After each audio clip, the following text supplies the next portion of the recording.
We have to.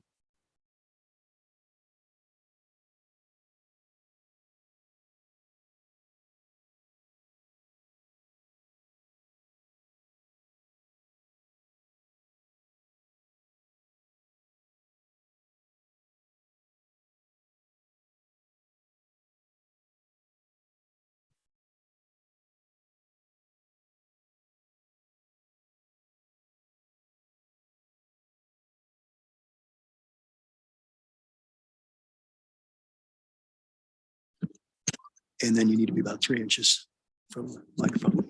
Okay. Good evening. It's just a little bit after 5. We are under time constraints tonight. So we're hoping that they'll be joined by several more members of the URA board. But I think we could probably go ahead and get started. You have a quorum of URA members, I believe, and we have all of city council here. So with that, we'll start with the Pledge of Allegiance as usual. You all join me. Flag the United States of America, and to the republic of which it stands, one nation, under God, indivisible, with liberty and justice for all. Thank you.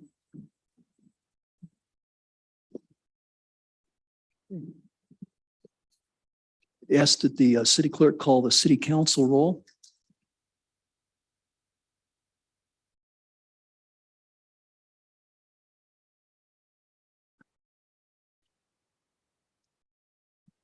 City council members Judith Chandler. Present. Julie Wolf. Here. Natalie Johnson. Nancy Fortune. Present. Michelle Weatherholt. Mayor Pro Tem John Shada. And Mayor John Graham. Present, thank you. Thank you. Now, Debbie, I'll ask you to call the roll. Yes. Actually, what I'm going to do instead is to introduce our board members because we don't have a roll call usually. So I'll take a moment to introduce you to the people who are here around the table, and then I'll introduce the other folks who are not here because they're expected to arrive momentarily. So my name is Debbie Sagan. I chair the URA board. I am a local government manager by training and practice, having served as a community and economic development manager and also a strategic planner. To my right is our vice chair, John Maynard. He is a land use planner who owned a planning firm still does, in Colorado Springs for many, many years. Around the table this way, Farley McDonough is our small business representative, owner of Adams Mountain Cafe.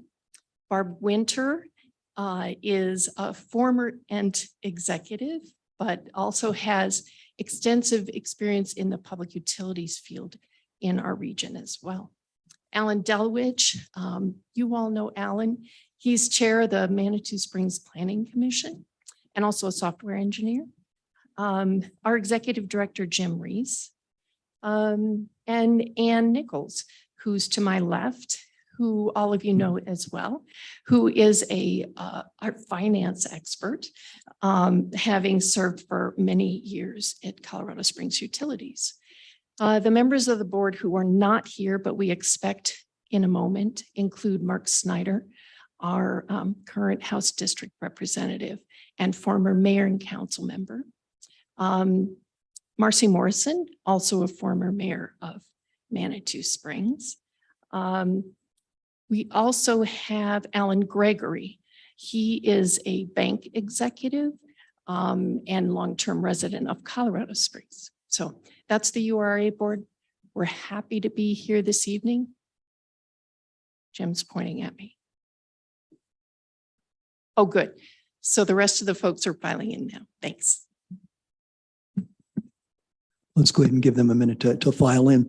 While we're letting that happen, just for those of you who are new to this, the whole thing's being recorded. So when you speak, please speak into the microphone. We'll have to share. Press the button in the middle. At the bottom, you'll see it comes on green, and the light around the microphone itself will be green. You need to be within about 3 inches of the microphone to be heard appropriately.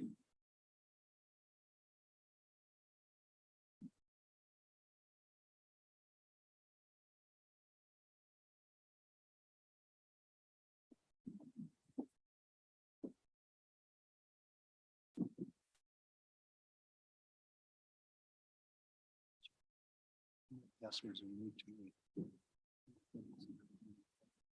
We have signed.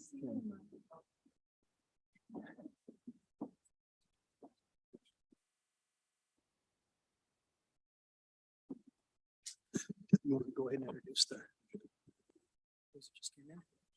Yeah, we've now been joined by Mark Snyder as well as Alan Gregory and our attorney, David Neville, who's sitting over here next to Jim Reese. Great, thank you. Well, at this point, we customarily call for approval of the agenda. This is a joint meeting, so this is a little unusual for us. We have had joint meetings with the Planning Commission previously, and that was for a very specific purpose to work on the code, the zoning code rewrite. And at that time, Alan and I would sort of switch off. So I will go ahead nonetheless and call for approval of the agenda. We'll do it with a voice vote.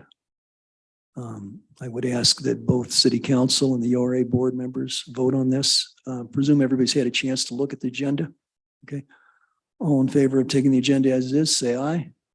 Aye. Any opposed? Okay, motion passes. We'll move along. We do have a public comment period on the agenda, which is customary. Do we have anyone who wants to speak to a non-agenda item? Judy, did you hear anything from the public? Okay, let's go ahead and move on. Let's get on to the presentation. So I think Debbie, really the first topic is the ORA update, project specific, to be presented by Jim Reeves. He's been all hand the microphone over to Debbie. Jim, would you like to present our project status, please? Sure. I have that correct? Can everybody hear me all right? Good. I know this thing's touchy. So anyhow, we have a number of projects, capital improvement projects this year. And I'll just kind of go through them. I sent out a sheet. I think you all have it of kind of an overview, but I'll be happy to answer questions on it as well. So the first project I have listed on there is the LaFawn Development Agreement scheduled for Urban Renewal Board consideration on last Friday, basically. And that agreement was approved by the board.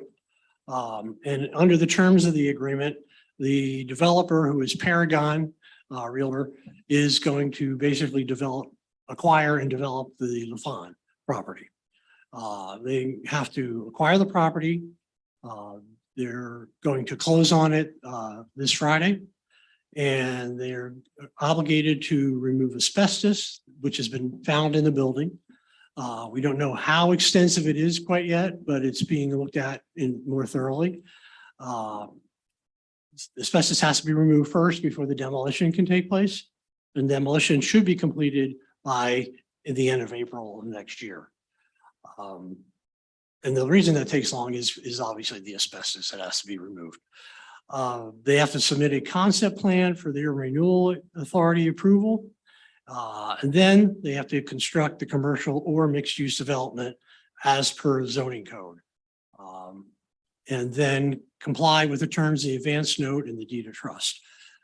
So that's the developer's obligations. The Urban Renewal Authority will be providing $1,550,000 as an advance loan. They'll also provide up to $600,000 to go towards the abatement and the demolition of the building. And then Urban Renewal will collect and keep the future tax increment revenue that the project generates. So basically that should be how the money is repaid. Advanced loan terms, I'm not going to go into a lot of detail on that. Basically, the 1.5 will be paid by MSURA at the approval of the agreement. 600,000 will go to the contractor who will be doing the demolition and the abatement. There is a 2-year lien period, which if nothing happens in that 2-year lien period, the project can be put on a notice that it needs to be done within a certain period of time. And then after that, it can be extended for 1-year increments with the authority's approval, but it's going to cost $25,000 a year to do that. Construction, 24 months. Deed of trust ends with a certificate of occupancy, meaning when the project is actually built. and ready for, opening.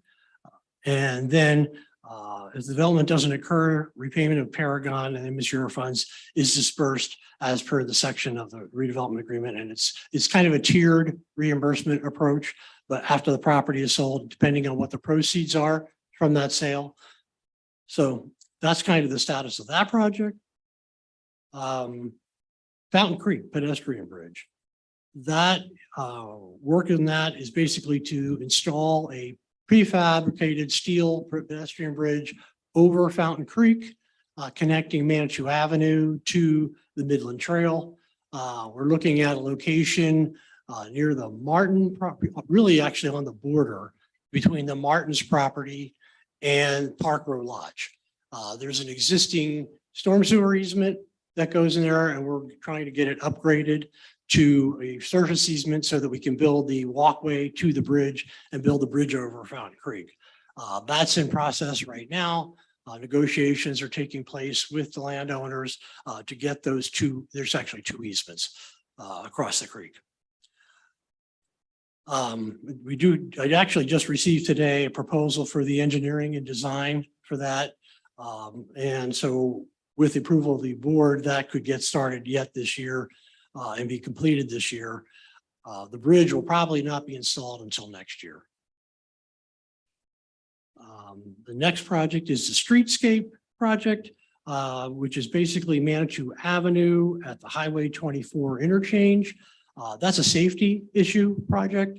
We've been looking at the continuous off-ramp going westbound from the highway onto Manitou Avenue. I think everybody's familiar with that. The weave on that road is really kind of dangerous, especially if you're a pedestrian trying to go from the east side over to the park in that area in there. It's just nobody sees you coming across that street. So we are hoping we can get that closed. The traffic counts that have been done so far by Matrix have indicated that there's very little interruption if that turn is eliminated and that you have to come to a stop and a right turn at the light and make that full turn. So it could be a lot better from cyclists and a pedestrian to have that removed. We have to get permission from Colorado Department of Transportation, and we've kind of gone back and forth. They wanted some more data. Matrix provided that to them, and we're waiting for them to consider it and hopefully approve closing that off ramp. Okay. Becker's Lane Bridge. There's a little bit of work left on that bridge. There's a letter of map revision required. When the new bridge went in, it has to show how it affects or doesn't affect the floodplain in that area. And actually the new bridge is a lot higher than the old bridge that was there. So it's actually a positive effect on the floodplain. So we don't really anticipate any problems, but it's taking a while. Again, another government review that's going on right now. And the exciting part is the Alliance, the Creative Alliance, has selected an artist to do the tile work on that bridge. So it's shortly, hopefully by early next year, maybe Natalie knows more than I do, that hopefully that tiles will be placed along that side of the bridge and it should be really, really attractive. The sketches that the artist has provided are really, really pretty cool. So we're excited for that project, and that would wrap up the Becker's Lane Bridge. The other piece of artwork that we're doing is the Spirit of Manitou. It's a 5-year program to put in 5 pieces of sculpture down the corridor. The eagle is one. The one that Jody Bliss did is another one, and 2 more two artists have been selected, and they will be going in this year as well. And the one that I didn't mention on here, and I should have, is the Fields Park restroom. That's not really one of our projects. It's actually a city project. And we're working with the Parks Department on that to help provide funding to upgrade that restroom in Fields Park to actually have more than 1 bathroom. So I understand that it's out to bid again, and it will be, the bids, I believe, are going to be open the end of September, I believe on that. So that's kind of where we are on that. So that's pretty much our project status. Thank you, Jim.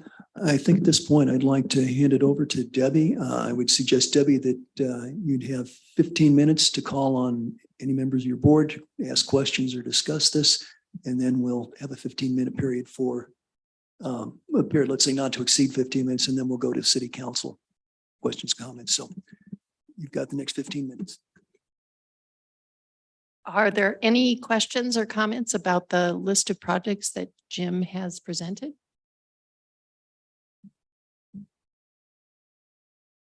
I think we're pretty much up to speed. I'll turn it back to you. Okay, thank you. That was quick, surprising. Okay, council, this would be our opportunity to ask questions from Mr. Reese or the URA board members about their projects. Anyone like this? Does anyone have questions? Want to start off?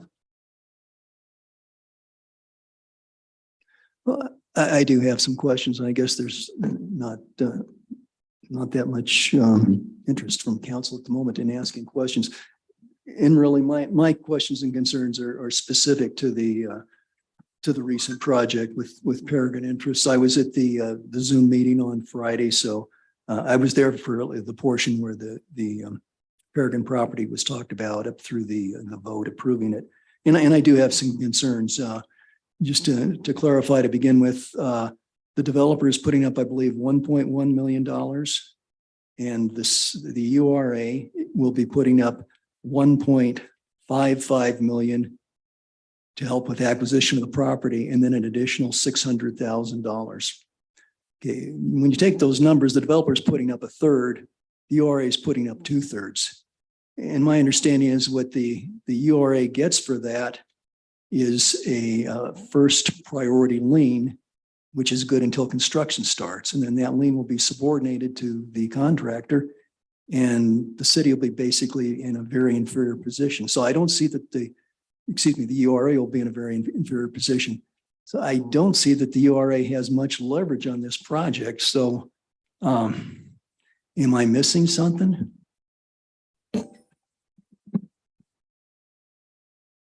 Jim or Mr. Neville, whoever. Yeah, I'll ask David to add to that, but no, I believe you summarized it correctly. And that will get the project started. The URA does not have any obligations regarding the construction of the new facilities. So that's probably a $5 million investment on the part of the developer. I would also offer that what the Urban Renewal Authority gets for that is a remediated property. You'll have the existing structure on the site entirely remediated, asbestos contained, and the site graded. So you'll have a buildable lot there with the developer obligated to build a development from there. Okay. And then if I read the agreement properly, my understanding is they have like a 2-year period. I think it's called the lien period. And then they have the option of extending that annually, I think for 3 years. So conceivably, nothing could happen there for 5 years. And then if something were to happen, they have a 24-month construction period. So conceivably, it could be 7 years before we see anything completed down there. Is that correct? Conceivably, that's true. The developer is not interested in holding a vacant lot for that period. They're interested in getting built as soon as possible, but they're cautious and wary of market conditions. So the immediate, by the end of Q1 of next year, a result should be a completely remediated lot. So that's the most immediate goal in this agreement, and then further development from there. Okay. So that's a vacant lot that the URA has paid at this point, roughly 2/3 for, and really just has a first lien on it. And then once construction starts, the URA will be stepping back or be in an inferior position. And my understanding also is that the developer doesn't know what he wants to put there. Is that correct? They have floated several ideas. They don't have anything concrete at the moment. Okay. Jim? Yeah, there's a couple options being considered right now. Both are a retail component to them. Okay. All right. And so then they'll be paying back, if this is characterized as a loan, $2.15 million loan. And they pay it back, would take a long time to pay it back. So from the time they open until the time the URA sunsets, which I believe is in 9 years, how much tax? I mean, we really don't know how much tax it'll generate on a yearly basis. We don't know how much we're going to get paid back. I think the reasonable conclusion would be that probably not very much is going to be paid back. Well, that's actually not exactly correct. I've run a couple of scenarios based on what they've proposed. And with the full retail development, you're looking at, let me find it here. This one.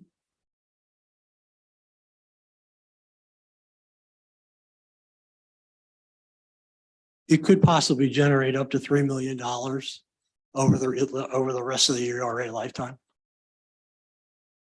In sales tax and property tax Sales tax and property tax. and property tax. Okay, and sales tax is the lion's share, I believe, of the tax collection. Absolutely. Absolutely. Okay. Very good. Michelle? Oh, yeah, okay, I'm sorry, this is council's term. So Michelle, please. Thank you. As far as retail development, are we talking grocery store? Are we talking local stores, big box stores? Have they talked about what kind of retail development? Yeah, one of the options is just a grocery store. A grocery store by itself would pretty much max out that site. The other option would be hold on, I think let me get to this. 17,000 square feet of just plain retail and another 8,000 square feet of restaurant space. In regards to the restaurants, are they going to be local restaurants or are they looking at chains? It's too early to tell you. They have to basically go out and try to attract tenants. Okay, thank you. Judith, I believe you had your hand raised. Thank you. After listening to the video URA meeting and reviewing the contract with Paragon, I do believe this is a sweetheart of a deal for the developer. And I have a number of concerns. First of all, in addition to what the mayor has already mentioned with regards to the amount of money that the city will come up with compared to what the developer will be required to come up with, I have concerns about the $600,000 price tag for the abatement.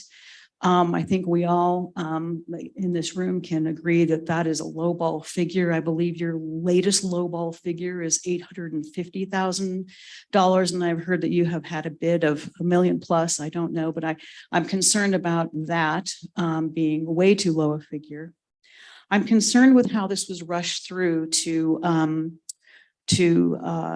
the benefit of the developer to satisfy the 180-day window that they had to satisfy the 1031, hence the pressure to sign this contract by Friday. I very much appreciated Marcy Morrison's comments, very wise comments, saying that she felt that it would be wiser to have this joint meeting before signing the contract. But I felt that pressure to get that done so that the developer could satisfy that 1031. I'm very concerned about the loan period, as the mayor mentioned, of 2 years with up to 3 extensions at $25,000 per year, meaning that this could go for 5 to 6 years. I did note the attorney of record, Mr. David Newell, stating in the meeting that the note is not going to be paid until after the Urban Renewal Authority long time's out. It will not be fully paid back. Again, I think that this is a deal that I'm concerned about because I feel that it's got a number of safety nets built in for the developer who certainly will scrape the site and possibly could have it sit there, maybe put up a parking lot in the interim. I don't know. And the last thing I'll say is this is a plan in search of a plan. If the developer had come with a more definitive plan, I might be a little bit more reassured, but there is no plan. And all of those things are extremely concerning to me for that price tag. Thank you. Julie? This is a question, I guess, for the URA attorney. What happens when the URA is no longer in existence at the end of the 9 years or however much more happens? If the, how much we have to go, what happens with the rest of the money that is owed to the URA, assuming it's not completely paid back by then? Is there some, does it revert to the city, or does the developer not have to reimburse it? Or I couldn't tell from the contract what happens.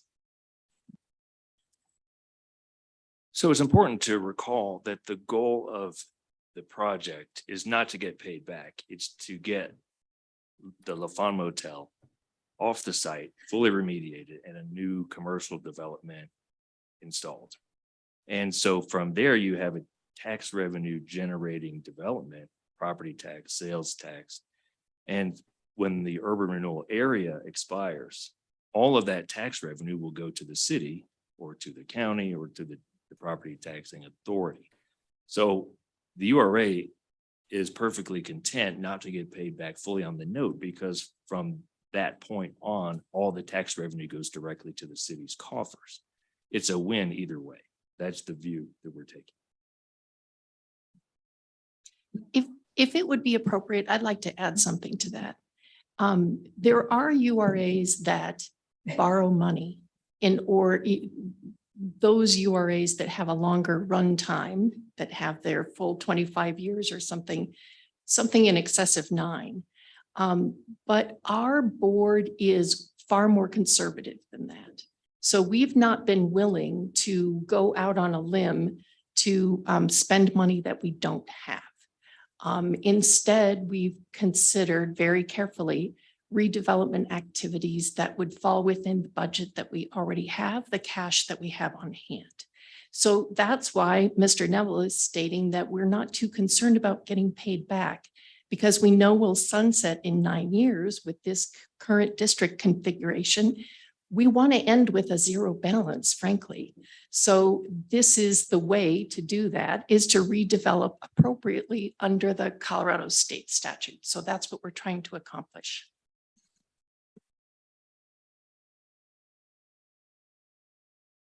Thank you, Mr. Shade. I think you were next. Be that as it, apparently the URA's attorney is unconcerned about getting paid back. I'm more interested in sort of kind of the performance of the developer. And looking at this agreement, I'm very curious about several things. Right in section D, it says the developer does not have a final concept plan. So what do we have from the developer, and what has the URA reviewed?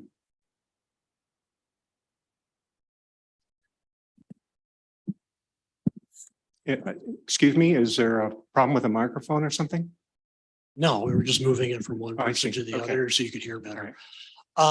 We have a commitment from the developer to put forth a concept plan that will have a retail component to it. And the URA board gets to approve that before they actually can go forward with it. And then after that, of course, it has to go through the development review process that the city has. So it has to adhere to everything that's allowed in that commercial zone. So I do not see the wording in the agreement that the URA board approves anything. Can you point that out to me, that exact wording? You're correct that that exact wording does not appear in the agreement. The agreement says that the developer will submit the proposed plans to the Urban Renewal Authority for comment prior to submitting to the city. But ultimately, it's the city that will review and approve the Okay, plans. all right. Yeah, I understand the city's part. So I just want to confirm on the record that essentially the URA board is just reviewing whatever the developer submits. So if the developer submitted some drawing on the back of a napkin, that would be for you to review. If you didn't like it, what could you do? Well, I don't think that would qualify as a concept plan under the agreement. Excuse me, can you point to how you would point to me in your agreement, how you would take offense with somebody drawing on the back of a napkin, okay, some concept plan that you do not like? What would you be your recourse, sir, in the agreement, can you point to the agreement? I have the agreement here up. Can you tell me the exact section of the agreement that you could enforce something? And what would you do? You're correct, sir, that that language does not appear in the agreement, and that was intentional. We were. That was what? Can you speak That- more loudly? That was intentional. That was intentional. Yes. Very good. Okay. So using that scenario where the developer essentially comes up with a final concept plan, and it came to the city, and essentially it was a 500 square foot building in the middle of that 2-acre property. Okay. And it met our zoning requirements. Okay. What the city would have to approve that. So to sort of suggest that the city somehow or another would be the bad guy in this kind of thing. Okay. There isn't a lot that we could do with just a very, very, very tepid approval. And what you're telling me is merely the board could only just review it. Is that correct? It would not violate any portion of this contract. That is correct, that the board has review authority only, and the board approaches this as a partnership with the city to get commercial. Okay, we're not a partnership with the city here. The city isn't in there. Excuse me, just a moment. The city is not in here. It's only the URA board.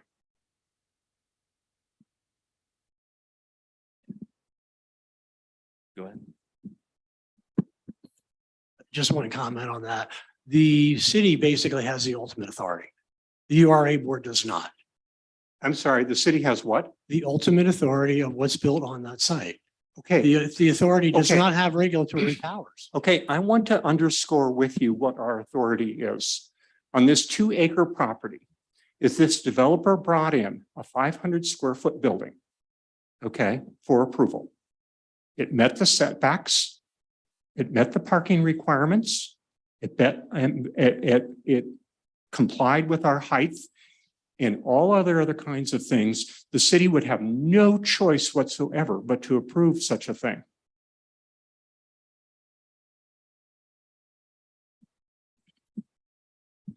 I would not speak to the city's review of this. I'm certain that that sort of a structure would not result in any recoupment of the developer's investment to the developer. They're not incentivized to do something like that in the slightest. They're incentivized to maximize their financial return in a way that would benefit the city of Manitou Springs.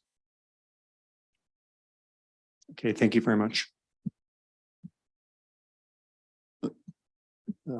John, right now we're doing city council.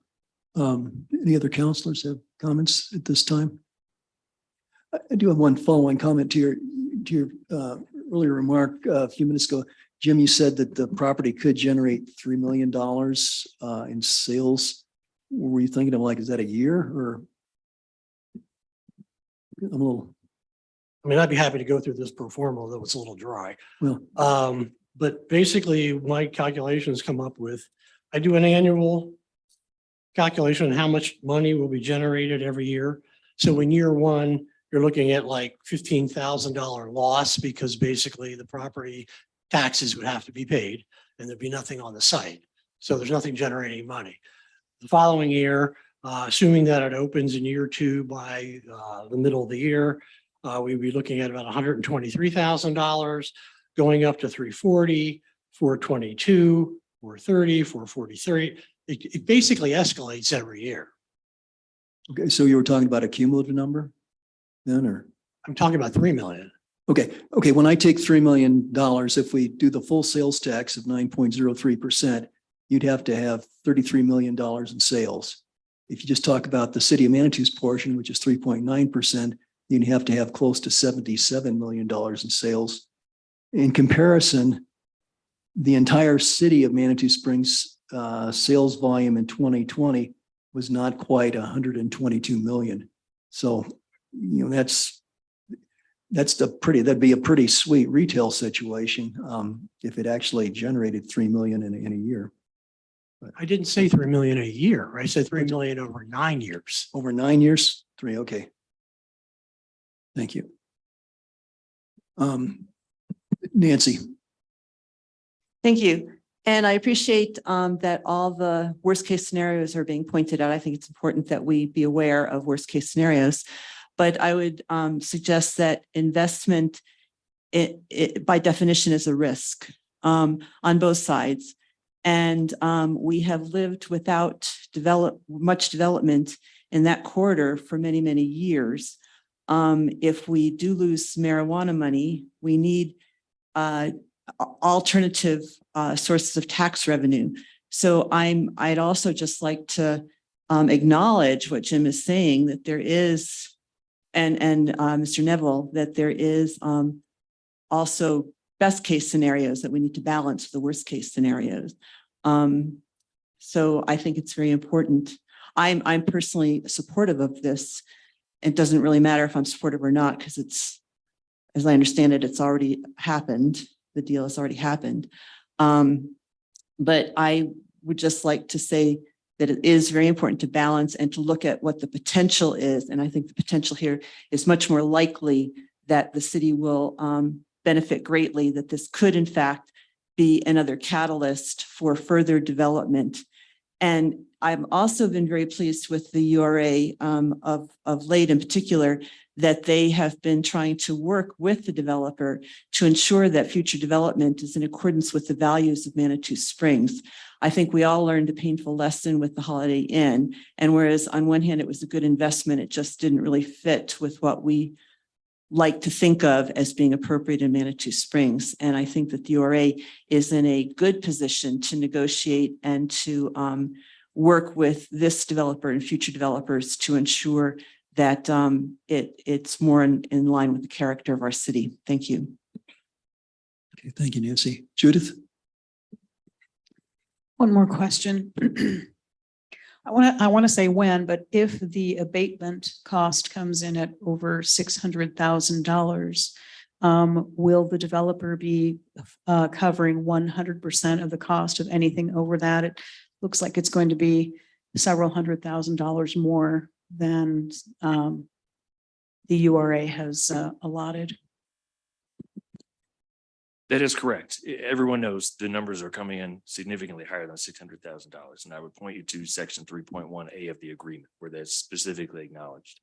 And so this developer is not going to close this deal on Friday unless they get a purchase price reduction such that the URA ultimate at the end of the day investment is 2.15 million, inclusive of all of 100% of the demo costs plus the acquisition. So it's covered in the agreement here.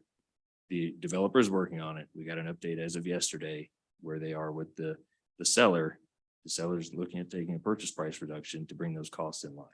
So yes, we're well aware of the bids coming in higher and it's being addressed. Thank you. Are there any other comments or questions from council at this time? Julie? Just a brief comment to follow up on Nancy's comment.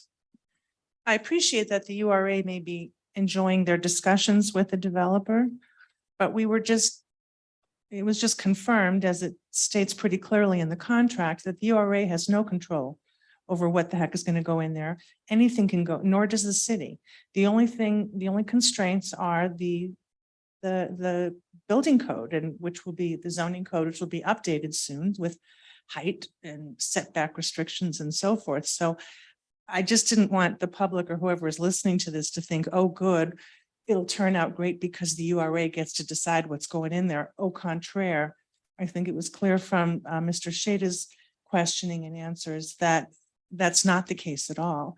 The other thing is that, Jim, you made a comment in your intro that if there is any of the 3-year extensions requested beyond the first 2-year lien period, that the city would benefit with the $25,000 being paid per year, if I understood that correctly. But I thought the contract said that that isn't really, they're not paying for getting more time. That $25,000 is deducted from the amount they owe. So it's not as if the city is getting anything extra. in exchange for up to a 3-year delay. Do I understand that right? Somewhat. As David pointed out earlier, that the $1.5 million would be recouped from the TIF money. So the developer is not going to actually make a payment. It's going to be recouped as the money comes in annually. Does that make sense? Oh, so the $25,000 cost that I read about, 25 grand a year if you want anywhere from 1 to 3 years of extension? No, it's there. 25,000 is required. Yeah. Right, but it also states that that's going to be credited to them as a payment. Did I misunderstand that? I thought that's being credited against the loan. It is being credited against the loan. The Okay, developer so it's does- not like a gift, like, oh, typically in an option contract or something where you pay extra so that you can have more time to get your plans together, they'd be not paying extra. They're just paying part of the loan back. Is that right? That's correct. But we have to remember, what is the ultimate goal of this loan? The ultimate goal of the loan is to create a tax revenue generating project. The revenue then pays down the loan. If the urban renewal area times out before it's repaid, all that tax money goes to the city, and goes to the county, goes to the taxing authority. And so over the long term, the city will recoup the entire amount and then some.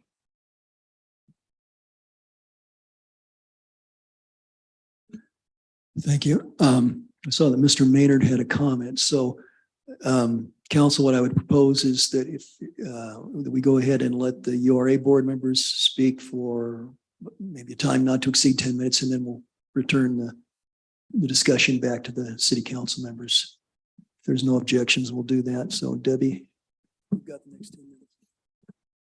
John, would you like to comment? Am I on the record? Okay, I can hear it. I just make one comment regarding the ability or lack of ability of the Urban Renewal Board to review and approve plans. There's a difference between review and there's a difference between approval.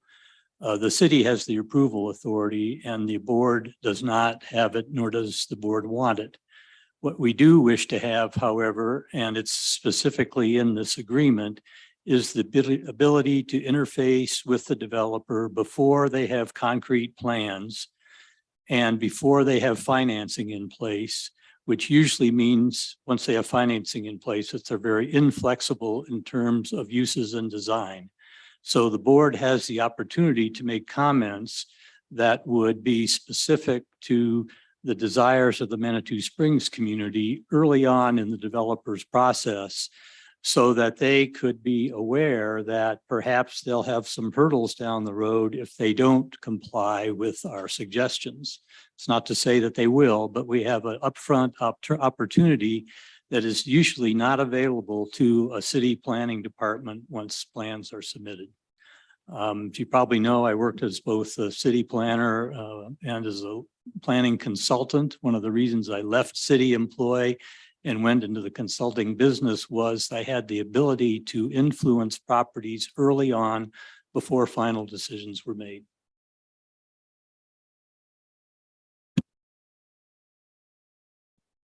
And would any other board member like to make a comment at this point?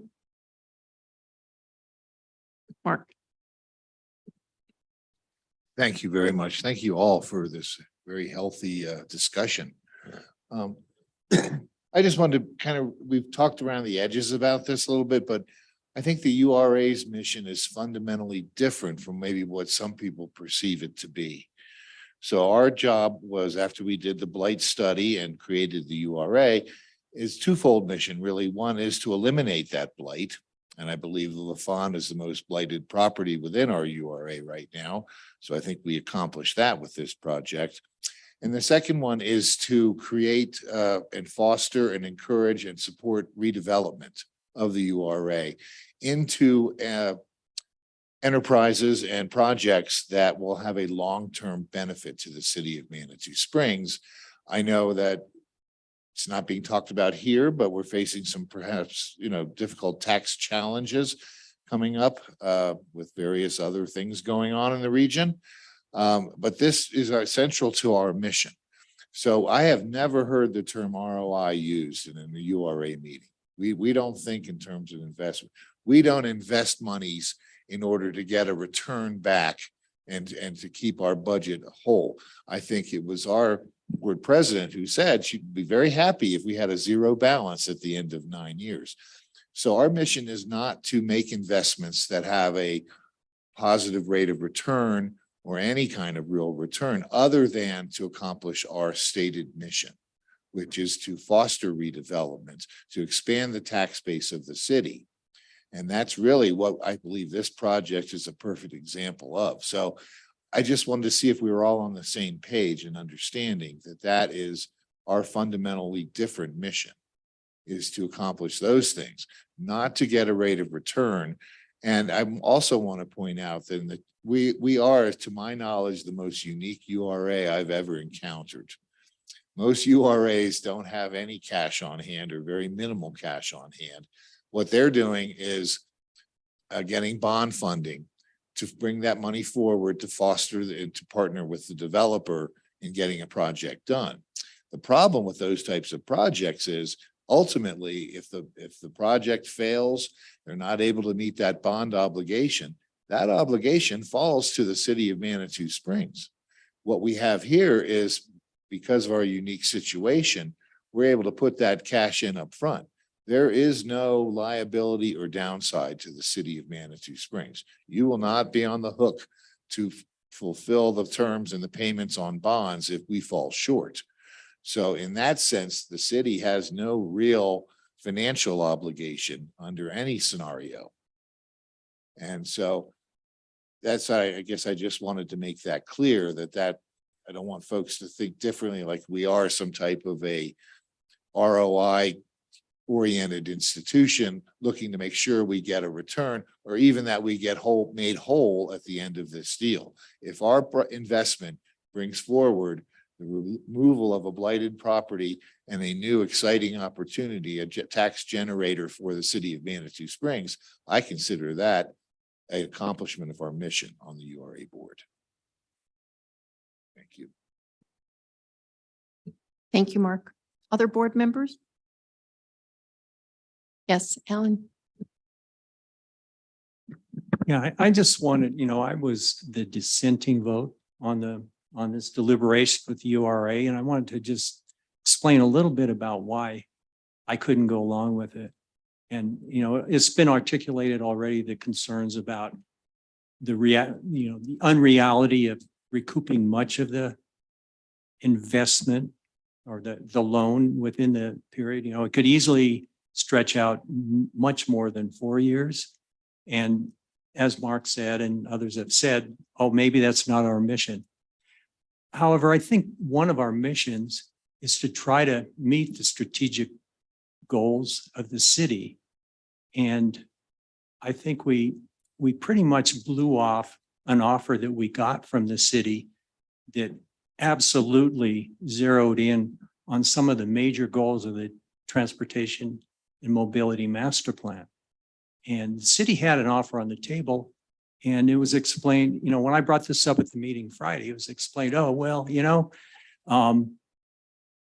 we've looked at that and it wouldn't really generate a lot of sales tax revenue. It's really not meeting our goals. Well, I think the URA really needs to have a more holistic view of its mission. It's a small city, and this investment or this loan of 2.5 million is, at this point, with our bloated general fund, it's still 20% of what our general fund is.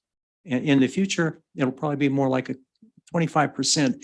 And this decision was made by the board in total ignoring this other offer on the table that could have met a lot of our goals. It could have helped.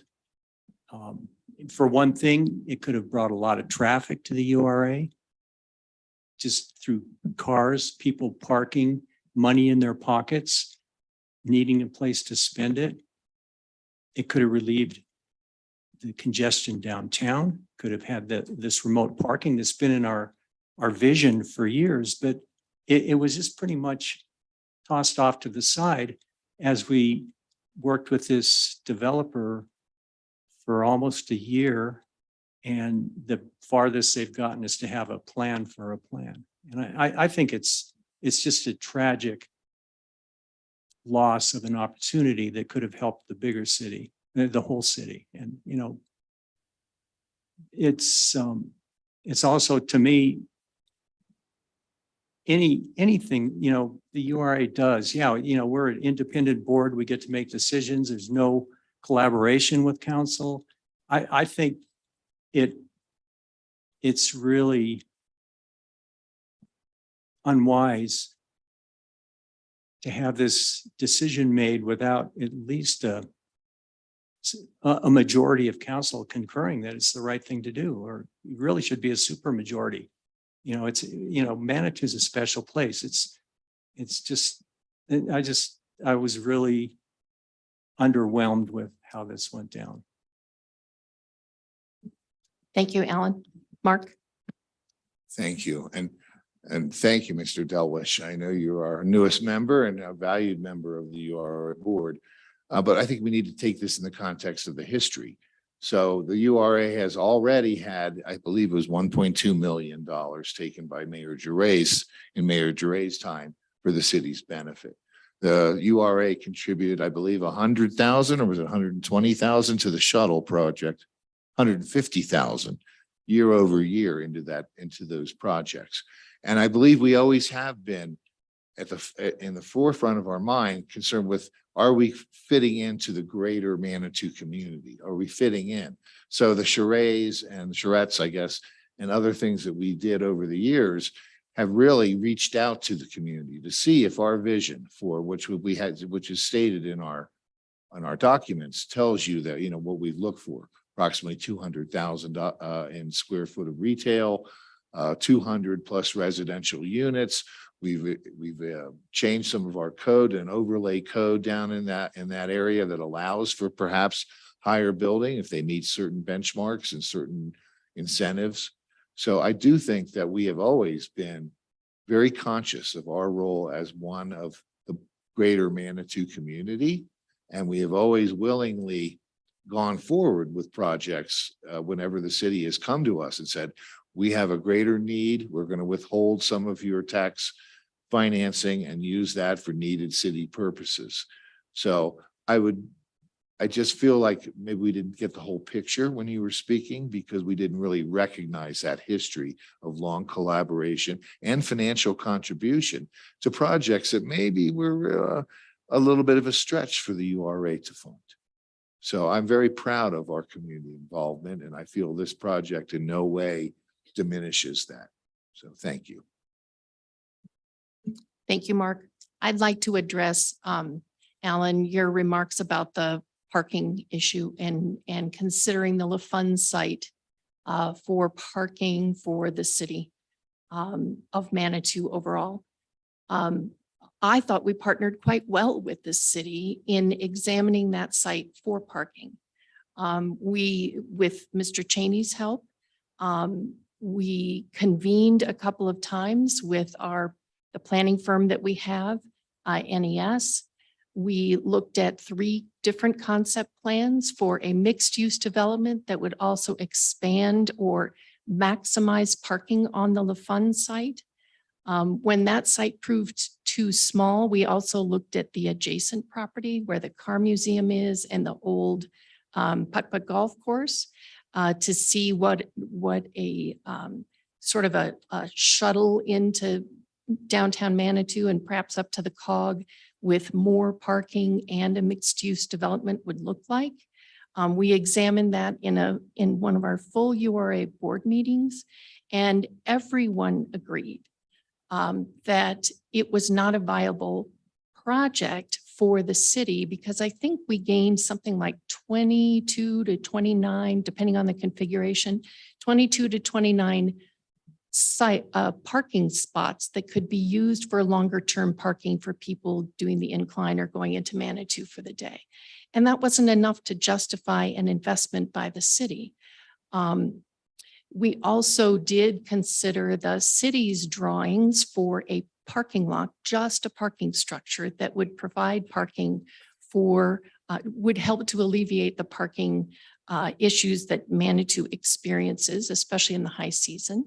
The problem with that is that that's not tax generating. So that doesn't help us meet our mission, as Mark was alluding to. So we did not feel that pursuing a city ownership of that property for a city use was the best use, the best way to maximize redevelopment along the corridor. Other, yes. Yeah, I just point out, if you look at the size of the LaFawn property, it's approximately 2.2 acres. If you look at the combination of both Hiawatha Gardens and the Wichita lot, that's probably 30,000 square feet less. It's, it is a big footprint, and I think it's short-sighted to assume that a couple hundred or even 100 people a day or 100 people every 4 hours walking around the URA is not going to generate sales tax. I think there are other ways that it shows up rather than just by the bricks and mortar on the site. And there could have been something modest there. You look at the Hiawatha site, it still gets 143 parking places. And there's that, the old Gentlemen's Club is still there, and a lot of it's, fenced off. So I just think that we missed an opportunity that could have really benefited the city. And I'm not talking about the funds so much as what the potential was for the site and how it could have solved some of our bigger strategic problems in the city. Thank you. Any other comments? Yes. Thank you again. So this brings us to one of the oldest debates I can remember in my 30 years in Manitou Springs is exactly how much does the secondary increase, is there a secondary sales increase from foot traffic? So we've debated this about the impact of the Cog Railway. We've debated this about the impact of the incline. Do they have any direct correlation to increased sales? And I've never in all my time heard of any real study or any proof that there is that. The hope is that as people come in, visit the Cog, on their way in, their way out, they see a shop, a restaurant, something that they'll come back to and visit at another time. So having traffic does not necessarily translate into increased sales tax. You're hoping that over time, that kind of exposure has some secondary benefit. But to my knowledge, we never have and probably never will be able to determine how much of an impact foot traffic, and in this case, a parking lot that people go to, has an immediate impact on businesses in Manitou Springs. And I think overall, it's really a challenge. I think, and I know Debbie mentioned that we have collaborated and worked with the city, but it's really hard to imagine a parking lot to relieve some of the congestion, or as we mentioned on Friday, a parking lot specifically for the Cog Railway. I don't see how that really fits in with our overriding mission. So I appreciate the sentiment that we could be a good partner with the city in addressing some of the city's needs, but I don't believe that our URA board is going to have that as a primary goal and a primary motivation in the projects we review and ultimately decide to partner and fund with. Thank you, Mark. I'm going to turn this back over to the mayor. Okay, thank you. It was, I said that we'd let the URA board talk for 10 minutes. We actually went 17. But I think the discussion was good.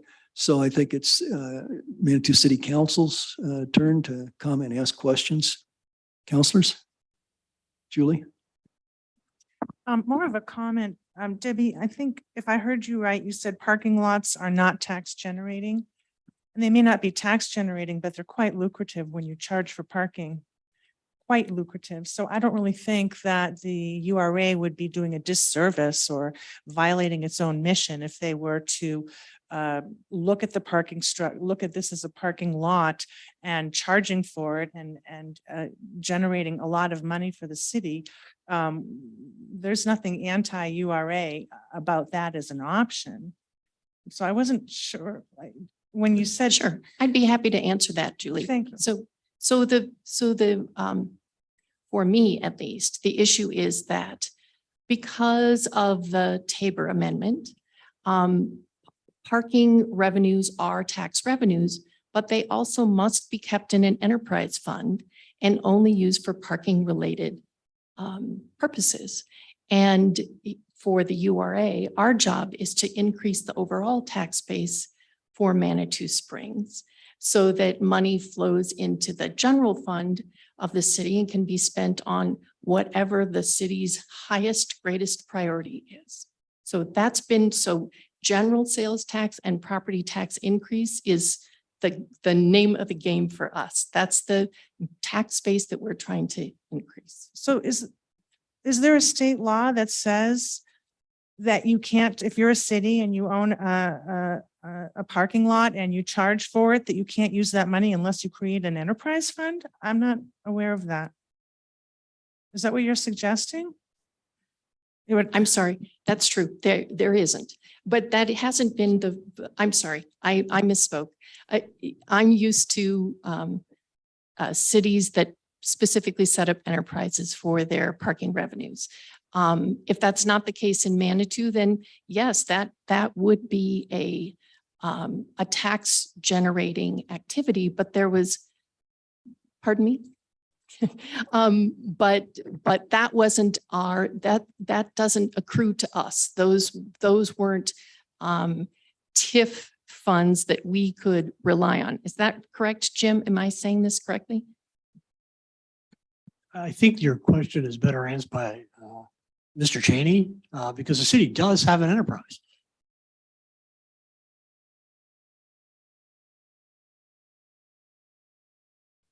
Mr. Cheney, Good evening. okay, Becca, you'll field this one. Okay, thank you. Yes. Becca Davis, the Finance Director for the City of Manitou Springs. While it is true, it is now an enterprise fund. Up until this year, it was not. Because you can treat it either way. You can keep it in your general fund or you can make it an enterprise fund. It doesn't have to be one or the other. But it's not tax, it's revenues, it's fees. So you can make it an enterprise fund, but you're not obligated to. Thank you, Judith. Thank you. I would just like to follow up on Alan's comments. Thank you for that. I appreciate your visionary attitude about Manitou as a whole. We tend to chop it up into pieces, parts sometimes when we're talking about initiatives. And as Mark Schneider, you should well know that we are elected by our constituents. We are elected to serve our constituents. And those constituents are our residents here in Manitou. We have to live here to serve on council. So these decisions impact us. We don't get in our car at the end of the day and drive somewhere else. And I just want to say for the record, I'm getting a clearer picture that I'm getting a better understanding on perhaps the divergent missions of the council and the URA with regards to property development. And I'll say this, for the last 2 years, our residents have spoken loud and clear. They completed a community survey, and the number one issue on those 2 years off the charts, if you look at the graph, is traffic, congestion, parking, and associated environmental pollution from all of that.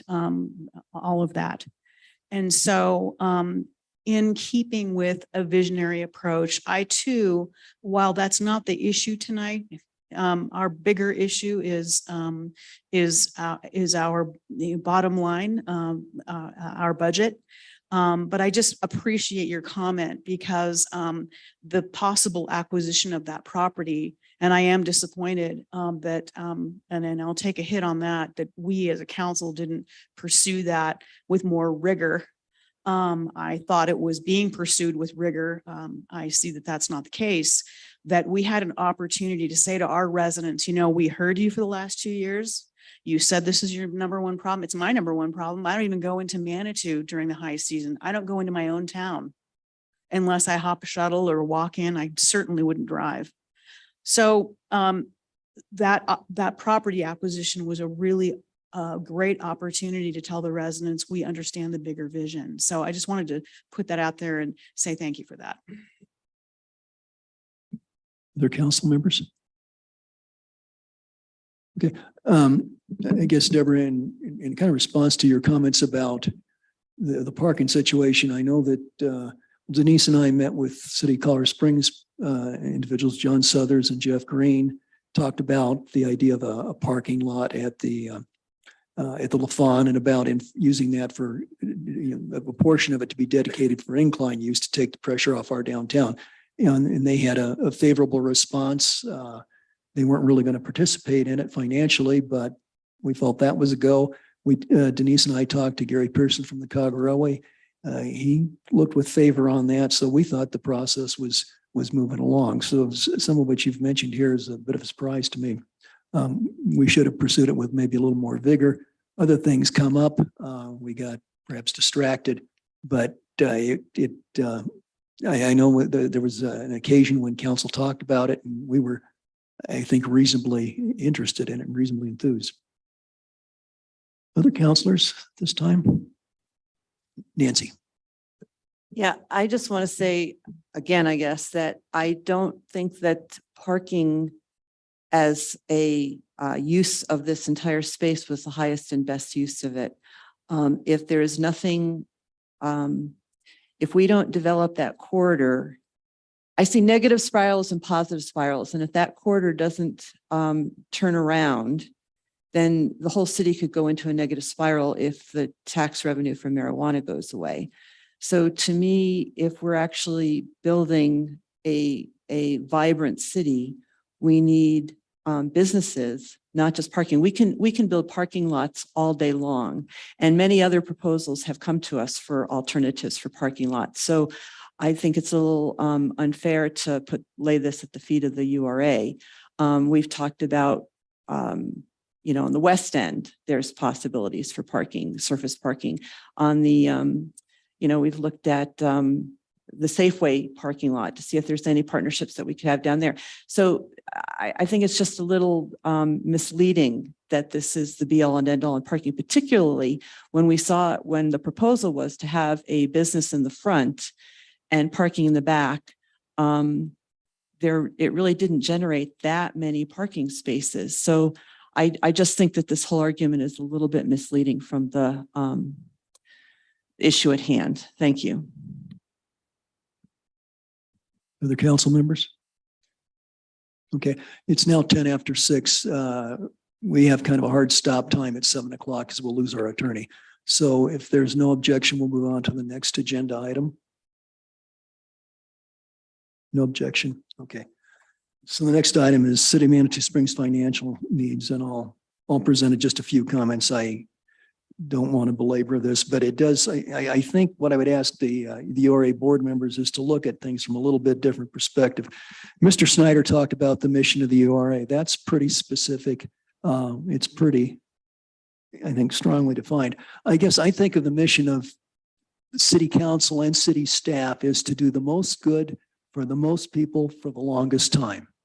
The report card that a city council gets comes from the grandchildren and the great-grandchildren of those of us who make decisions. And the injustice in all that is a lot of times we'll never get have that opportunity. We'll never have kids say, geez, you did a really great thing. This is wonderful. And we have this mineral springs. We have this great creek running through town. We have open space, or we have this god-awful traffic. We have streets that we can't cross. So what our legacy is something we really won't hear. Anyway, so that's my idea of a mission. Okay. Judy, I think if you could bring up, I believe it's slide number 4. Okay. Now, originally, when we talked about having this meeting, the original plan was to have a joint executive session. There are 2 reasons we had the idea for an executive session.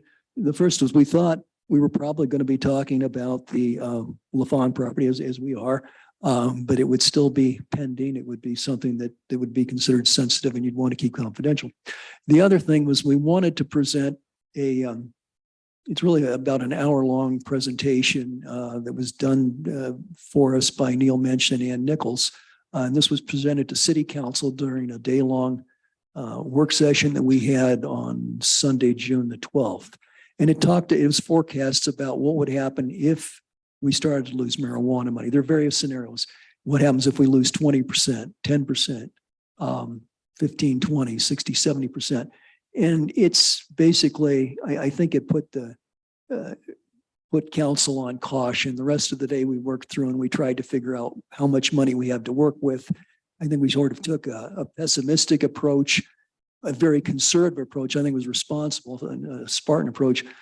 We decided, given our forecasted revenue, our reserve, that we would keep 30% in reserves. A lot of cities live with about a 17% reserve, which is about 2 months operating expenses. So we figured 30 would be a bit of a cushion in case the marijuana initiative passes in Colorado Springs. Given that, we were left with about $2.65 million, $2,650,000. We had a fairly long list of projects to look at and to tackle. Now, okay, so this information this was presented to us last year, so it's about a year old, but I don't think it's probably changed a whole lot in terms of percentages. This is presented by our finance director. So if you look at the pizza pie there, you can see where our current taxes are. And that big gray slice of pizza is 77%. That's our sales tax. That's where we live. Now, when people come up to a council member and say, I pay taxes, I pay property taxes, well, that's true. And certainly they have, we want to provide them with good service and whatnot. But at the same time, it's sales taxes that cover, it's the lion's share, really the lion's share there. Judy, can we go on to the next slide? Sales tax vendor types. Okay. The elephant in the room is marijuana. We can't talk about the sales tax collections on marijuana specifically. That's a state law. If you have only 2 businesses in a category, you can't report that category because then one of the businesses would know what the other is doing in terms of sales. Go down there to the next to the last line item there, other in city. Okay, other in city, and you'll see that's also a pretty good slice of the pie there. Other in city is it includes marijuana. And Becca, would you help me with that? Is it the online sales? No, online sales, it's outside of city. Other in city would include home businesses and anything really that doesn't fall in those other categories. So like auto repair shops, printer shops, that type of activity. Okay, thank you. So I guess since we're not doing the hour-long detailed executive sessions lesson on sales tax, you can kind of look at that and figure out how many print shops and auto repair shops we have in Manitou, home businesses, and how much marijuana we have. And you can pretty well guess you can make a pretty enlightened guess, I think, on how much marijuana contributes to that. Now, how much would we lose if marijuana passes in Colorado Springs? Don't know. Nobody knows. It's a matter of guesswork, but it's probably substantial. It's going to hurt, I think. Now, maybe I'm a little more pessimistic, but I talk to people who, they complain that they don't have a fire hydrant within 1,000 feet of their house, that they've been finding the same infrastructure problems for a long time. We're trying to catch up, but really we need money and we can't be cavalier about using it. The Infrastructure Act, the CARES Act is coming up. We have the opportunity to go for grants. I think there's going to be a lot of cases where we're going to wish we had cash in reserves so we could do matches and really multiply the money. Now, Judy, can you go to the next slide, please? And I'm not going to talk too long here, but there's our current expenditures. Let's see, next slide, Judy. We may be out of, okay. I think that's pretty much what I want to talk. Judy, if you could bring up the other slide that was part of the packet. So when city council spent pretty much all day on June the 12th, we had, a variety of projects that we wanted to look at. And there's some that we just decided we can't fund this year. They're going to have to wait. There was, I think, about 8 projects. And we'll bring them up here real quick. There they are. That's what we decided to spend.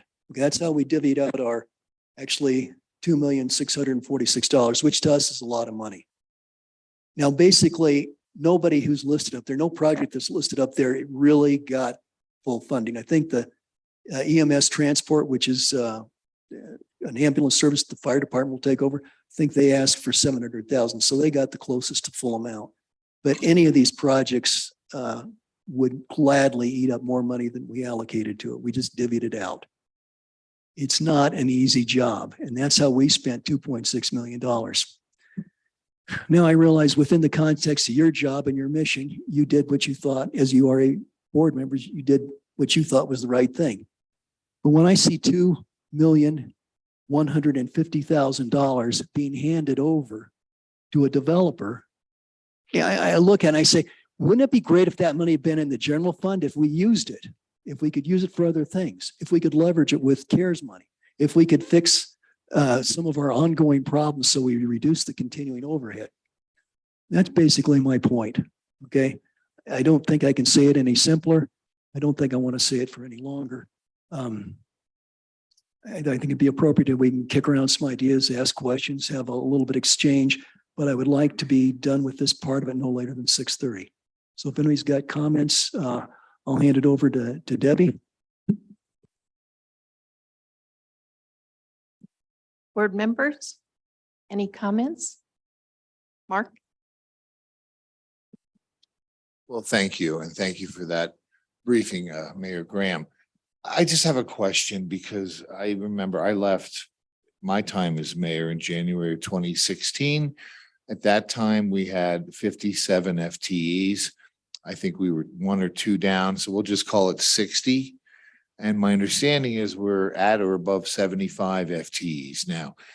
Always has been the case in Manitou Springs, and things may have changed, but wages and salaries and the associated benefits have always been the #1 cost that the city has to plan for year over year. So I'm wondering, is that still the case with the city? Is labor, wages and salaries and benefits our #1 cost out of the general fund expenditures?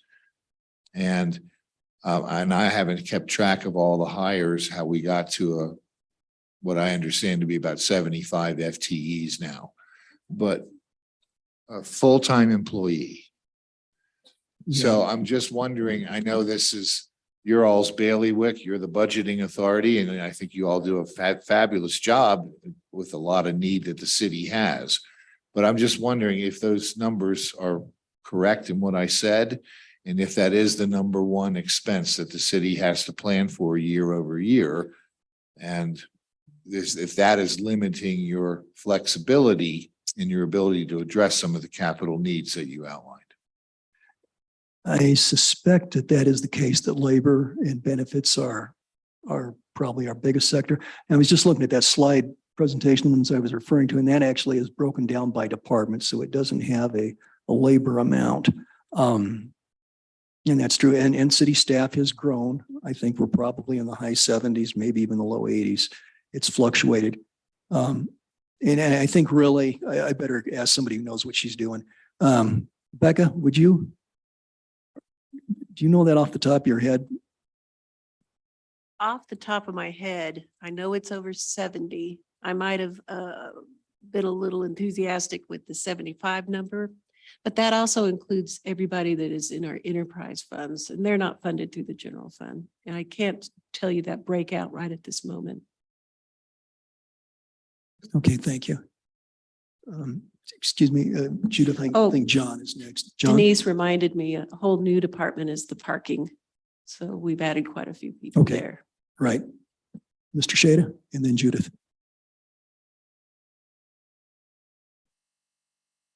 I think what I'm really concerned about is the following things, and maybe the finance department can double check my numbers as I kind of go through these. As I understand it, through essentially the prerogative of the council, okay, 1.7 million in city sales tax flows into the URA's kind of bathtub, of which it does not, in a sense, ever return to city coffers in a normal sense. I believe that is right from the URA's budget, okay? And that's been consistent over a series of years, 1.7 million. That is essentially 21%, okay, of the city's sales tax budget. It's a pretty big chunk for essentially a district, which is not even 2.5% of our municipal boundary. Okay. It's a pretty big chunk, 21%. So that's why I had that bone to pick about this agreement that essentially has no performance requirements by the URA board on what is brought forward. Yes, you have agreed to review it, but that's all you can do. Okay, you can stomp your feet. Okay, if you don't like it, then the developer can proceed right down the hall over here to the city planning department and submit what is ever lawful. Okay, I can understand Councilor Fortune's comment that we could look at the positive side of it.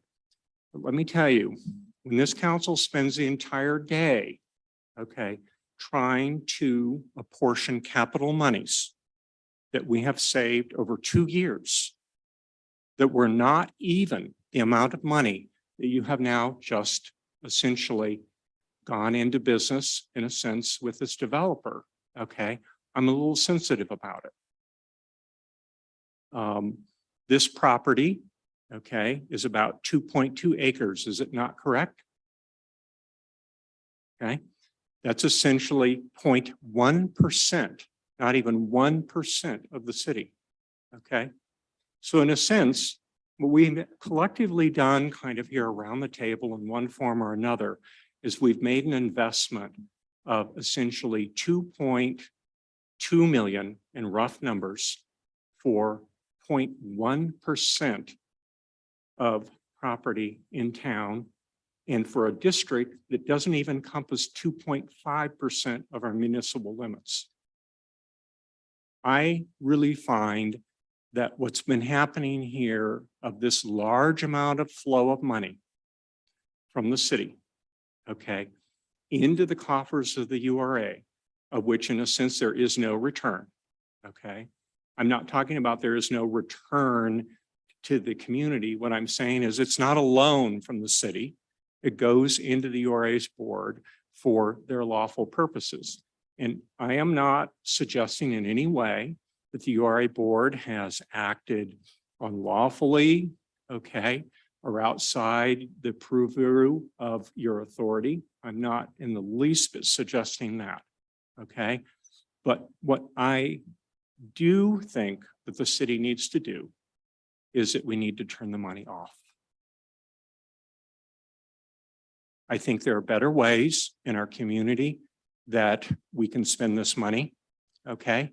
And I think the demonstration of this particular project, okay, is a poster child for basically shutting the spigot off. Thank you. Thank you, Mr. Shada. Judith? Thank you, Mayor.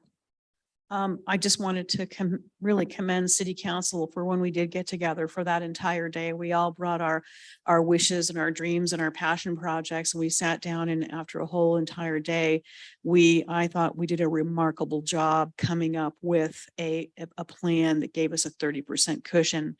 I want to say just a few things that we were tasked with that were other than. I appreciate the mayor saying that, you know, our role is to do the best we can for the largest number of people for the greatest amount of time. And in that is taking care of your health, safety, and welfare. And one of the main things we had to do that was a surprise was bringing our ambulance service in-house to the tune of $650,000. To upgrade the fire station, $250,000. These things that are just keeping us safe. The other thing we needed to do, Mark, was we had a salary survey done. We had a citywide salary survey done, and we also did a salary survey of the police and the fire, and we were not paying market value. So we needed to make adjustments so that we can keep good staff. Lastly, I will say one thing. If someone were to ask me, what's the one thing that keeps you up at night? There's lots of things that keep me up at night, but if I had to say one thing, the word is water. And we are a single source water town. And we have a water tank that we're on top of it, but it is old and needs repairs, and we're in desperate need of a new tank, which is in the works. But these are the things that keep me up at night. And so I have to say that I agree with Mayor Pro Tem Shada, that I think that these needs for our city supersede at this time the work of the URA, understanding that any contracts that are in the works now will be honored. Thank you. Other council members? Natalie.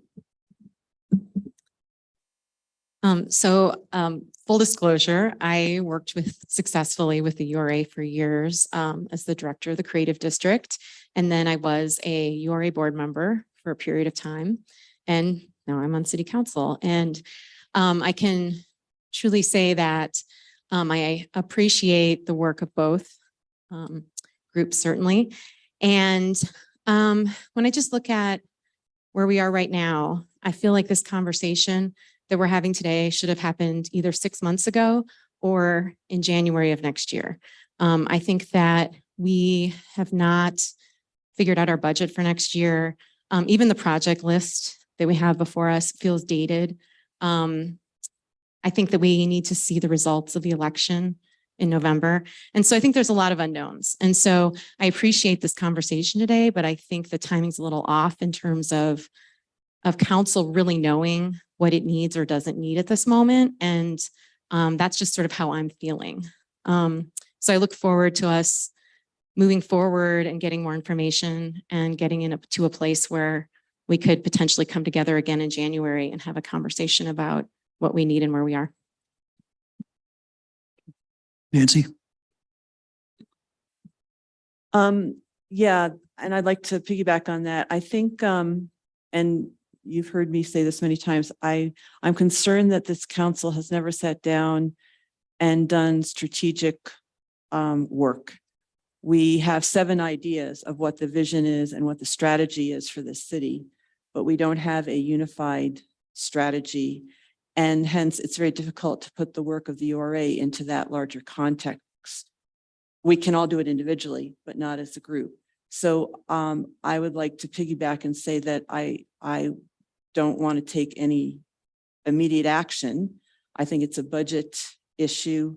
And I personally would like to see what the vote ends up being in Colorado Springs before we make any decisions. I think that we have done a lot and staff has done a tremendous amount to ensure that we are very healthy currently financially, and that we have directed that there be a 2.5 approximately $1 million cushion going into next year.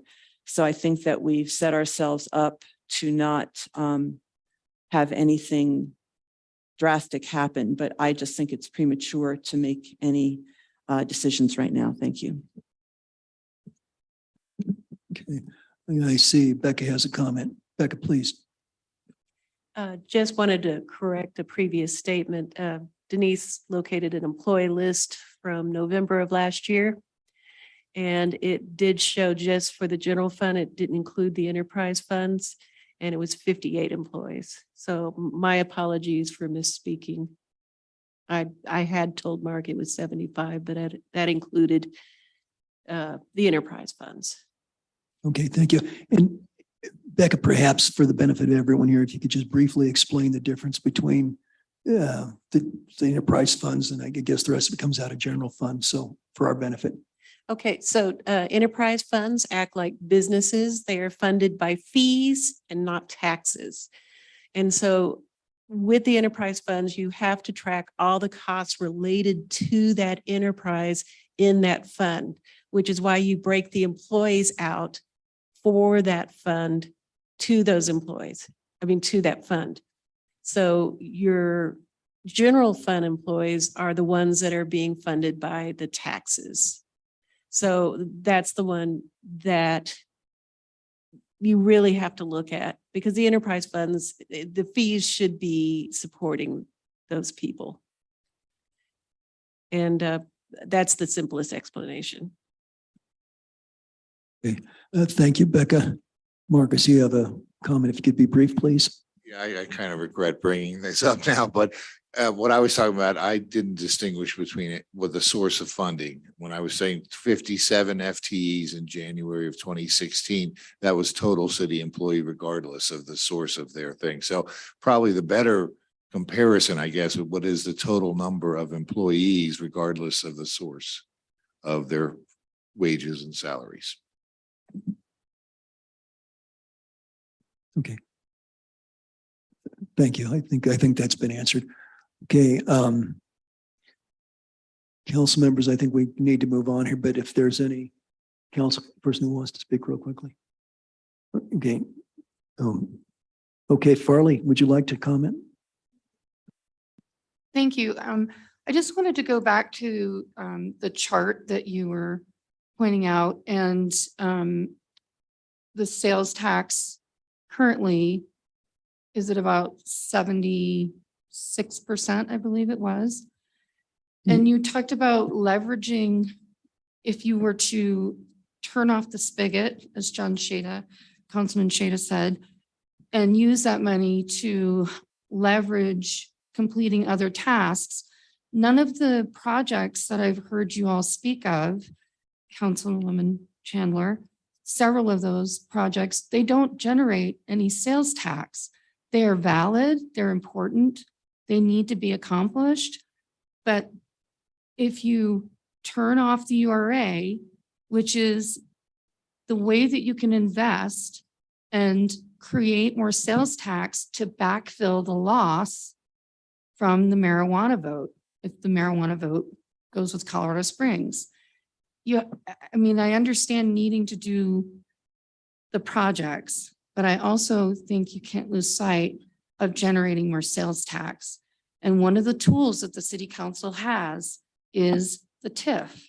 We are a tool for the city council to be used in a way that can generate and backfill that loss of sales tax. Thank you. Okay, thank you. Okay, I think we've got a little less than half an hour. We need to move on to the next item. It's business item G1, consideration of Urban Renewal Authority's future. And that the discussion we've just been having kind of segues into that. I guess I'll start off, and this is really council action here. But I think dialogue between all of us is useful. I think I feel pretty closely aligned with the sentiments that Mr. Shada expressed. I think at present, we should certainly turn off the spigot to the URA. I think that money needs to go to the general fund.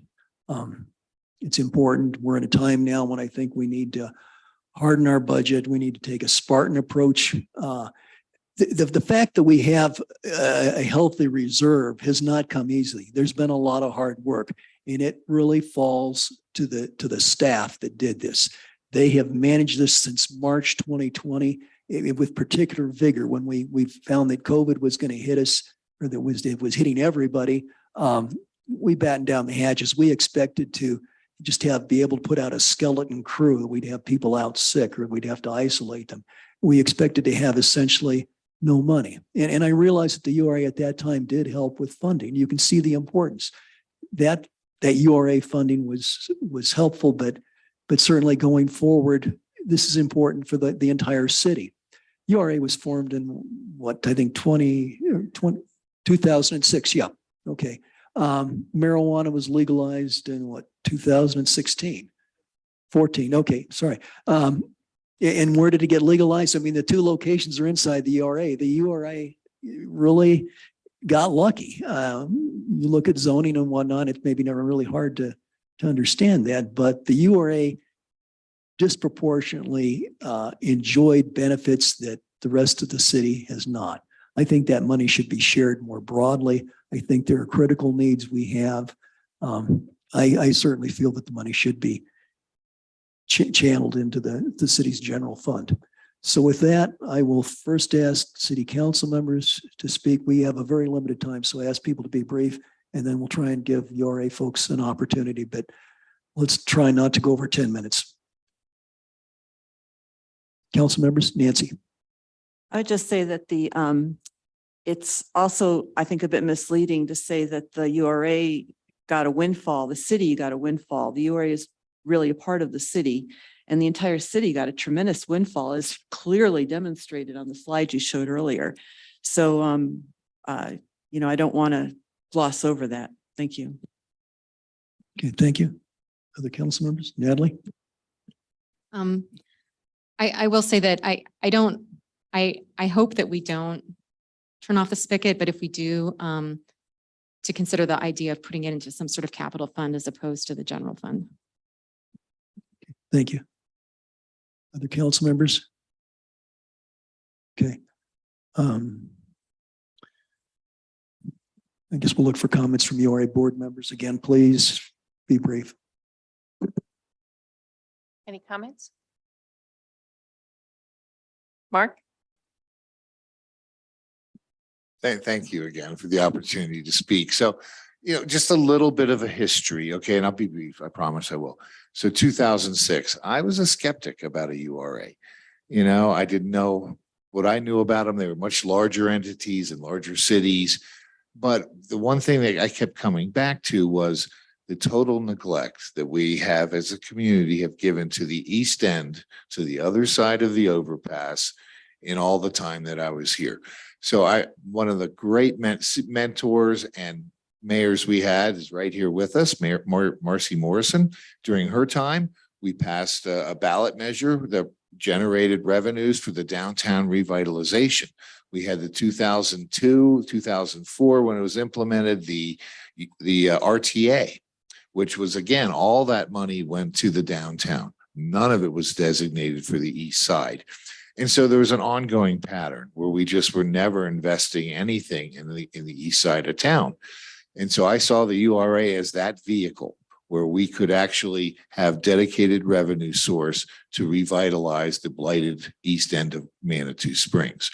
I'm very proud of the work the URA has done, whether it was putting close to $1 million into the WAP project to distinguish the Manitou segment from the rest of that whole mile-long stretch. I think that's been very successful. The Marcy Bridge, as I call it and will always call it, was a project that has been a great benefit to that region. I believe that's a project that never would have been funded through the usual city channels. You have so many priorities at the city council and as mayor and the government that would never really risen to a funding level with you all, is my belief that would be. So realize that the mission of the URA is really to revitalize that area down there. And we haven't had the great success. We haven't had the large redevelopment to come along that would really be a game changer. In retrospect, we probably never had a real prospect of getting that. We just only have 50 acres. And, it might only be a small percentage of the overall city footprint, as Councilman Shada said.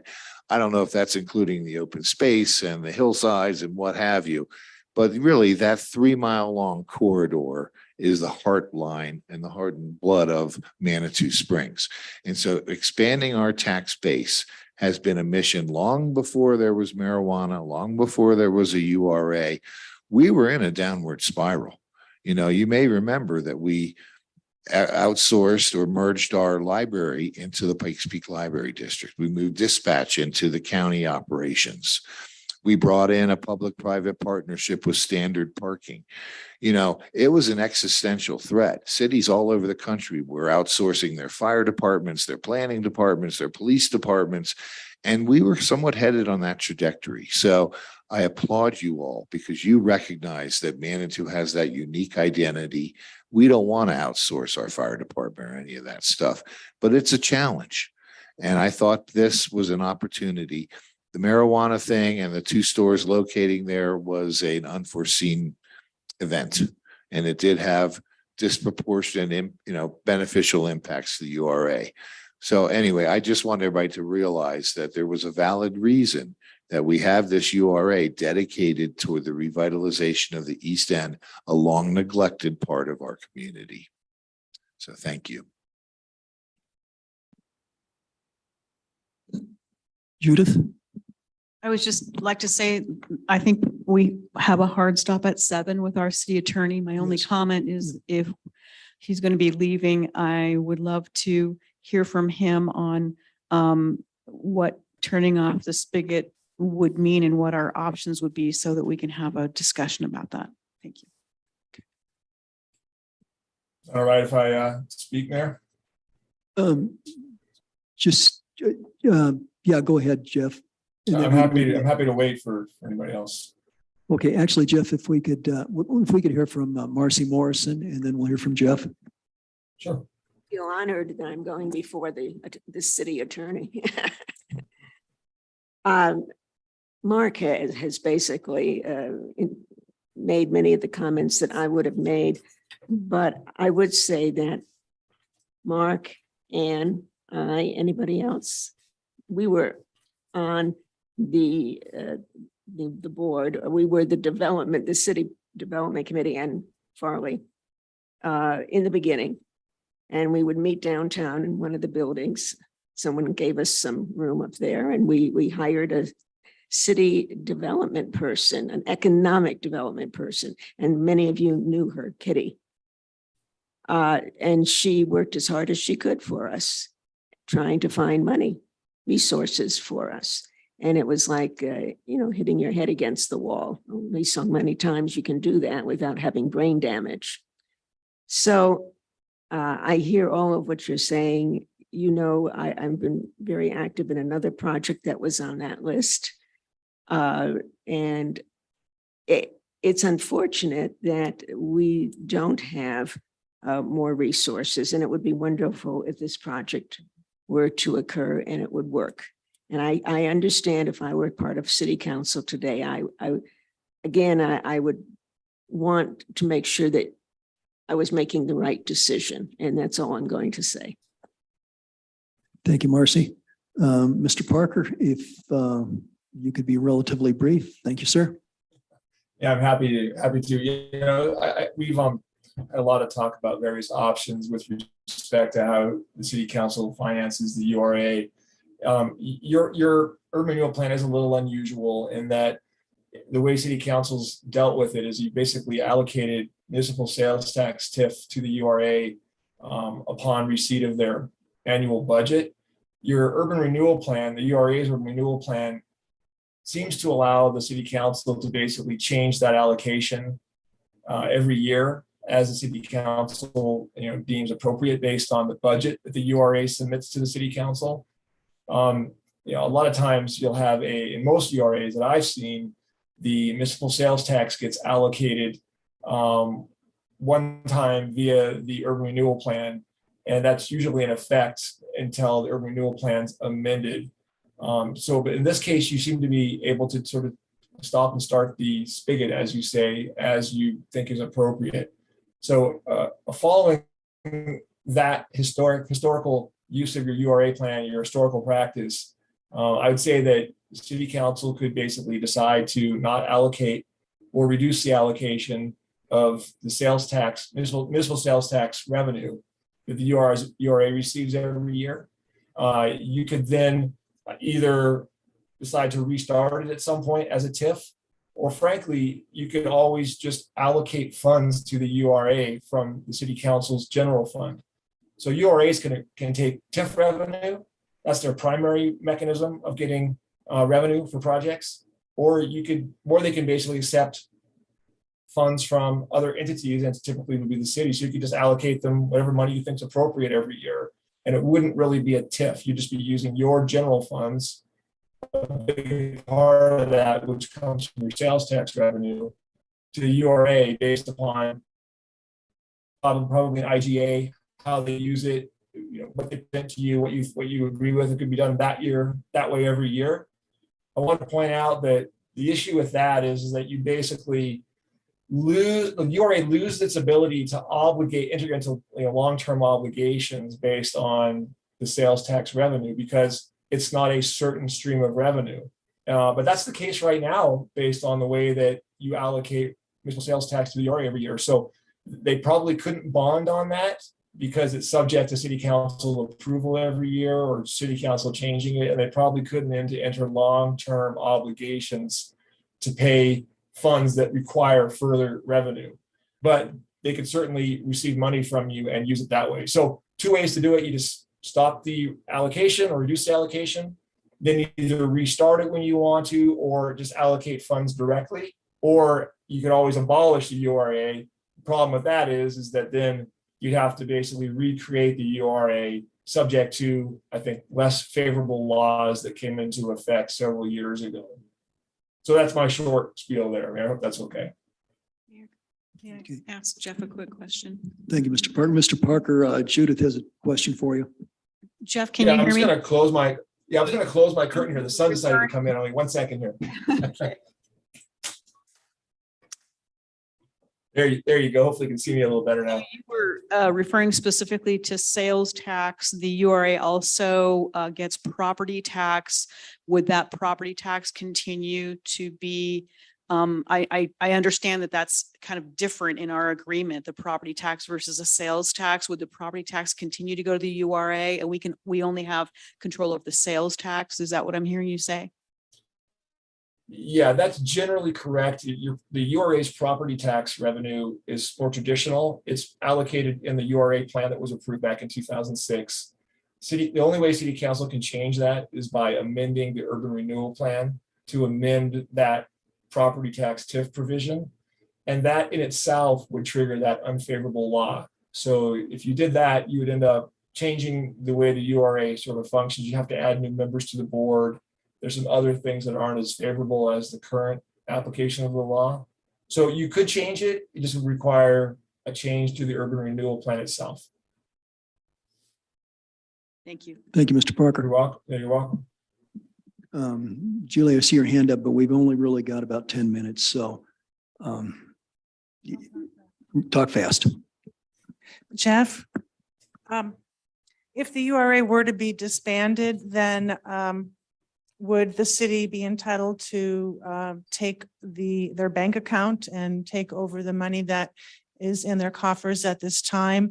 I understand the city would certainly be obligated to make good on any contracts that are pending or any obligations that the URA owes that hasn't been satisfied yet. But do we also have the authority through just a simple motion to go ahead and take over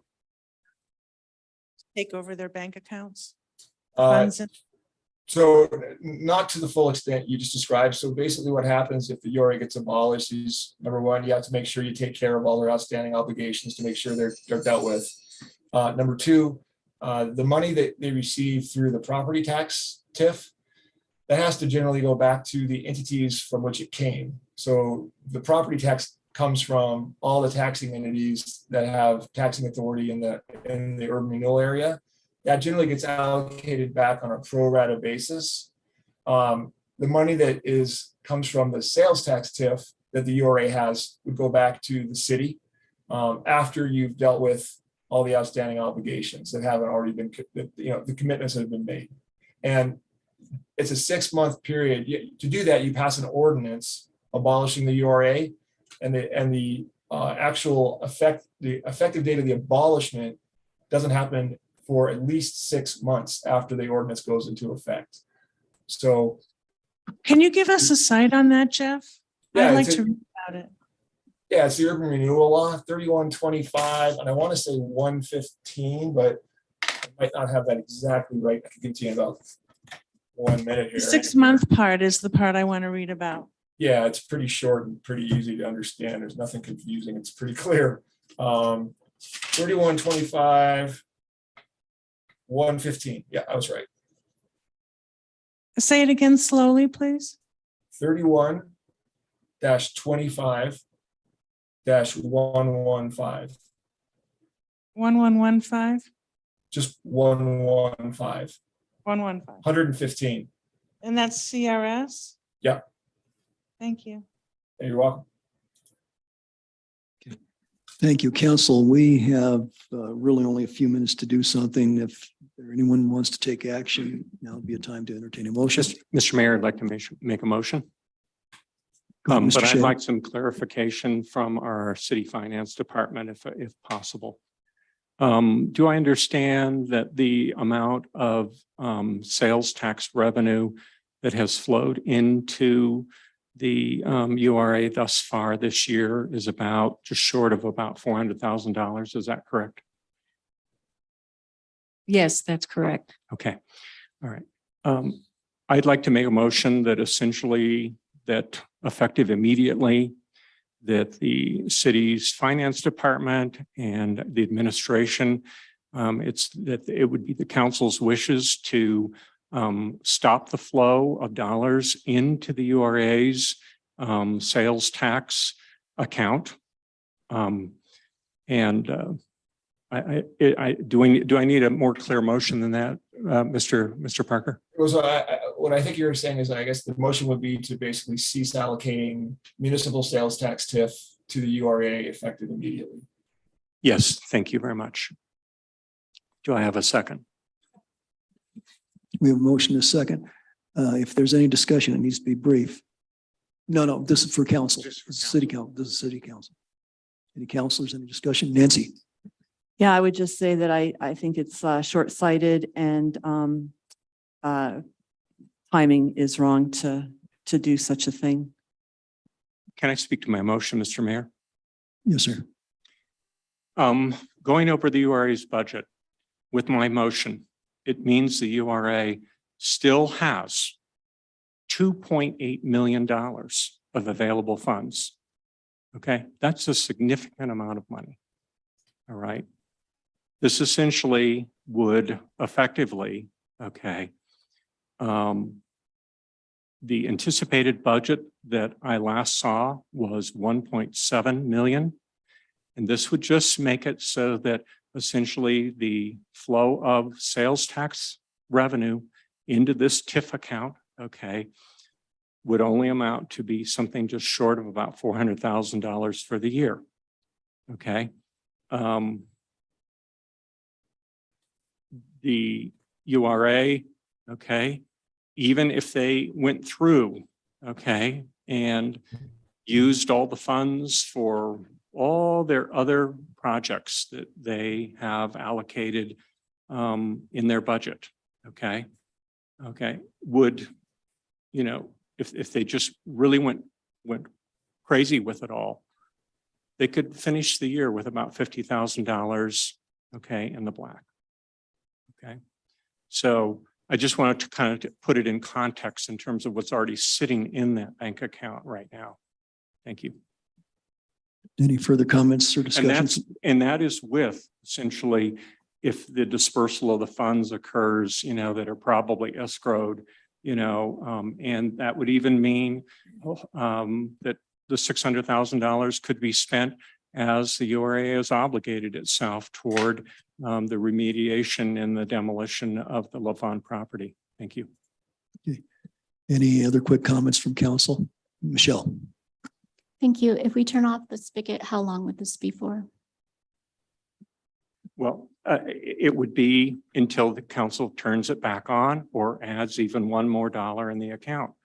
But so that would remain for another time. I'm not making anything in my motion that says it's for a certain period of time.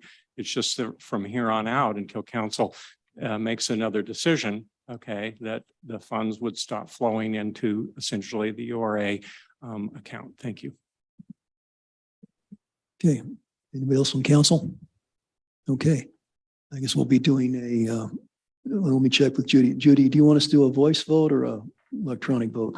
Let's do an electronic vote. So Electronic all the vote. council members, if you grab your microphones near you. Okay. And Okay, so the motion is to cease funding the URA for an indefinite time. Just to be clear, Sales tax. it was to cease allocation of the municipal sales tax portion of the TIF to the URA indefinitely. Thank you. Thank you, Mr. Parker. Okay.